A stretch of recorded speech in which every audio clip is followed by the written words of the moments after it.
So let's now do the array ball thing that you guys have done before, but let's refresh our memory, and then we'll have a little project on the array ball thing. So I'm gonna say, I'm gonna make a ball array, ball can of balls, no. And then I'm going to initialize it down here.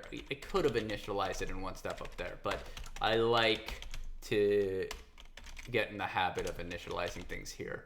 Can of balls equals new ball array, and we can make it as big as we want. We'll make it 30 or something like that. Okay, 30 balls, and we can now call the constructor. Now, some of you are thinking, oh yeah, I know how to do this. I can say ball, and I've made this mistake too because this works in Python for everything in can of balls. That actually doesn't work to manipulate items of can of balls. Like I can't, is setting my ball equal to something will not actually change can of balls. Because, so we're going to invoke the constructor and make my ball equal to something, can of balls will never be that thing. Will never change. Because what my ball is it's a copy of can of balls. Or another way to put it, it's not a shallow copy, it's a deep copy, which we'll talk about soon, actually really soon, when we talk about objects a little more deeply. So this doesn't work for right now. You can do this and you can cycle through if you were like printing out an array.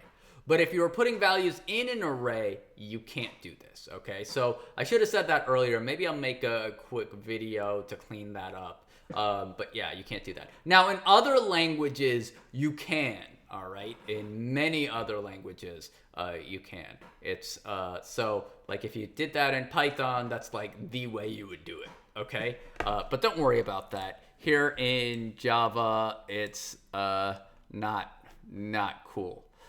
So we have to use our other for loop, all right? Because we're actually trying to set values of can of balls, meaning we putting stuff on the left-hand side, we're assigning. So how do we do that? Well, we know how to do that. I equals 0. I is less than the length of can of balls, which we can get by just invoking this length. And then finally, I plus plus, right? Or whatever. And it's screaming at me because I forgot to put 0 in. And now, well, we can do some fun stuff. So what is the fun stuff we're going to do? We're going to call the constructor. Can of balls equals new ball. And what is the ball thing? It's wherever we want to start it. Width over 2, height over 2, and I'll do the same random thing because that was fun. But you can do whatever you want. Random minus 5, int random minus 5, and we'll go 30, 30 or something like that, okay?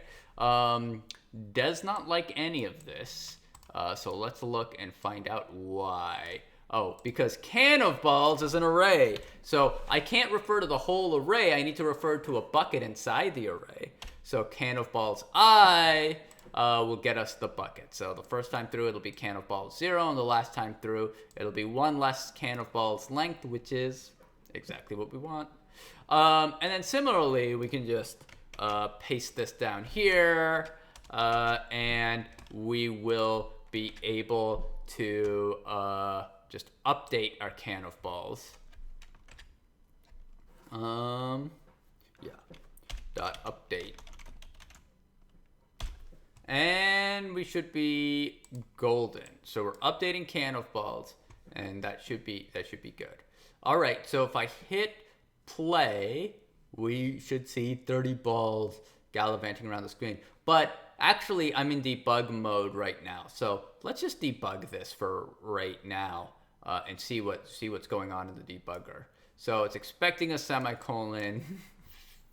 God. Everything about this language is primitive. I didn't give it a semicolon. Oh, good old semicolons.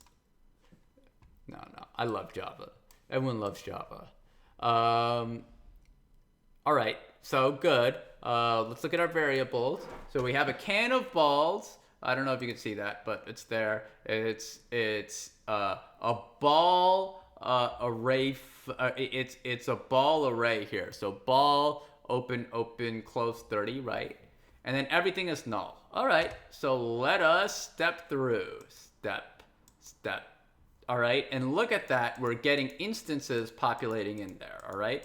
So we have a ball class, and what we're doing is we're making a bunch of ball objects. And all these ball objects have a different velocity to them because we did that randomly. You would think they would have a different velocity to them, but the first two happen to have the same velocity.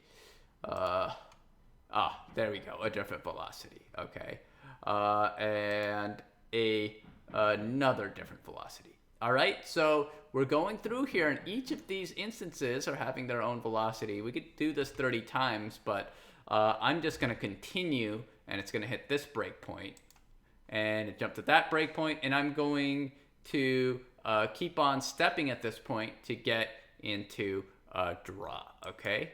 So I'm going to step, and it went one time through draw, and look at what we have. The craziness. And since I have trails going, it's wild.